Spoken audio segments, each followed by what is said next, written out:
sawe mo mori mai le ofo tana nga ngalo i ol patkan malu. Le so nang ka fao ma reki patkan malu. Ke le kal kongu ya kala. Pa kali na o ke ave o fongo masinga liu. Ngai meo kamalo lo wa su e ai kala. E ke fiona malo eso fongo.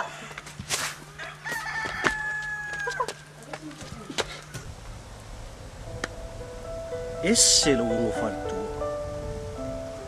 E au ke pole se mekas. Le au loku le. Valus fulm ka fal.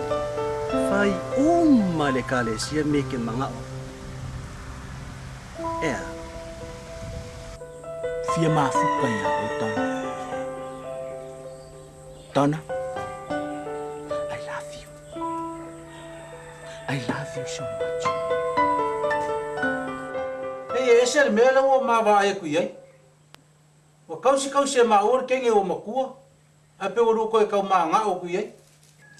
Oi, ele é o dona. Ele é no cama. Ele vai ser me que kau kala mai oi.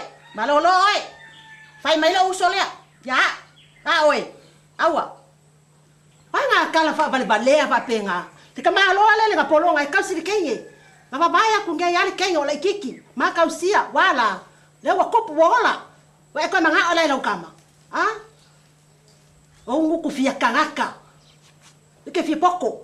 Hey, lá se pouco. Ah, lá se pouco. Ah?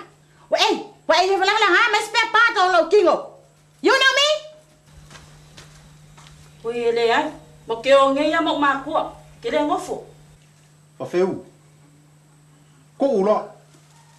Afa kulo ko ulo. Au nge ko fa longo pisa pala. Ah, se le ai. E mo ngakar. O ele si le anga sili le ya ngai. No fom pa pi si au kama ya le. Ola no. Eu se quero kamar ko Male atua